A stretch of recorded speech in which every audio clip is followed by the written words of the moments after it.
Bonjour à tous. Pour la petite histoire, l'idée est venue très simplement, c'est que j'étais en train de changer de voie dans ma vie professionnelle et je suis arrivé en retard au mariage de mon cousin alors que j'étais le porteur des alliances. C'est un petit peu embêtant. Ouais. Donc c'est parti assez bêtement et puis j'ai commencé à me renseigner sur tout ce qui existait sur le stationnement. Il y avait des capteurs au sol, des caméras de surveillance qui étaient censées être porteurs d'algorithmes qui allaient vous détecter les places qui sont disponibles. Et je me suis rendu compte que, alors j'espère qu'il n'y a pas de gens de la mairie dans la salle, que toutes les technologies qui étaient développées étaient surtout orientées vers l'augmentation des recettes. Comment est-ce qu'on va contrôler mieux le stationnement et comment est-ce qu'on va faire pour augmenter les recettes. Et finalement, rien n'était orienté vers le client. Le client, même si on parle d'espace public, ce sont tous les automobilistes, dont vous sûrement, qui ont besoin de leur voiture et qui ont besoin de circuler, qui ont besoin d'aller faire leurs courses et de déposer leurs enfants à l'école, etc., etc. Et donc, moi, j'ai pris une orientation complètement différente puisque je me suis dit qu'est-ce qui pourrait marcher dans la vraie vie. Donc, bon, j'étais issu d'un background un peu statistique, donc j'ai regardé ce qui se faisait, toutes les statistiques, et je me suis rendu compte qu'il y avait deux facteurs clés que personne n'avait pris vraiment en compte. C'est que, un, une place de stationnement reste libre moins d'une minute, et deux, il y a seulement 2% des places de stationnement qui sont libres à un instant T. Donc en fait, vous ne cherchez pas tant une place libre en général, surtout dans les grandes agglomérations, mais vous cherchez à tomber sur quelqu'un qui rentre dans sa voiture. Ça, c'était le constat de base. Sur lequel on a construit la solution et qui va maintenant bien au-delà, puisque en tant que start-up, puisqu'on a une start-up qui est parrainée par la mairie de Paris et par Renault, vous savez que nous, on ne veut pas juste faire un produit, on veut révolutionner le monde. Donc actuellement, vous avez une version bêta si vous avez un smartphone dans les mains. La solution sur laquelle on travaille, qui sortira dans un mois ou deux, et qui est dans la continuation de ça, c'est dans la continuité, pardon. C'est donc une application pour smartphone, GPS et voitures connectées, qui permet aux automobilistes de trouver facilement où stationner.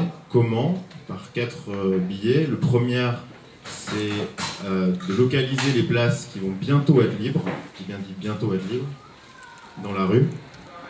Deuxièmement, c'est d'organiser les rotations entre les personnes qui cherchent à se garer et les personnes qui libèrent leur place en temps réel autour d'elles. Troisièmement, c'est de tracer le meilleur chemin de recherche autour d'une destination. Donc dans quelle rue est-ce que vous devez passer pour avoir la plus grande probabilité de trouver une place. Et quatrièmement, c'est d'orienter, quand il n'y a pas assez de place sur voirie, sur les parkings souterrains et les parkings privés en location à la minute.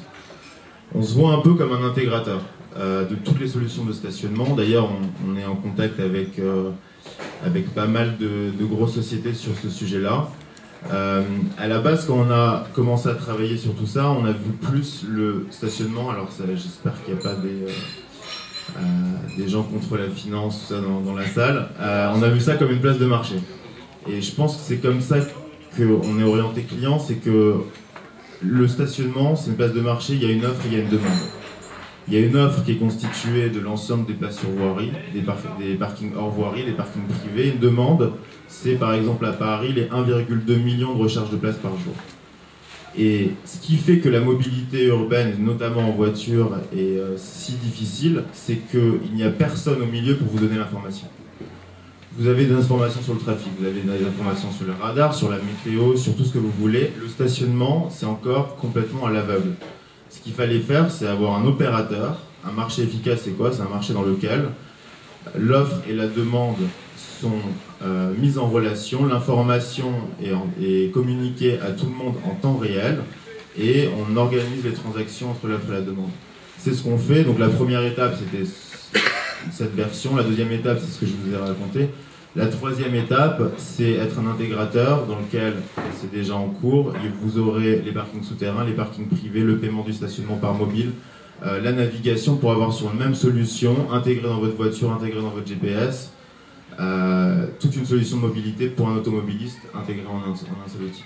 D'accord, après il suffira dans sa voiture d'appuyer sur un bouton, dire je quitte ma place ou elle est libre. Alors justement, voilà, c'est pour ça que je disais, qui vous indique automatiquement les places qui vont bientôt être libres, c'est-à-dire qu'on travaille dans le cadre de l'incubateur avec plusieurs laboratoires de recherche sur un algorithme justement qui va permettre de détecter les libérations de places avant même qu'elles se soient faites.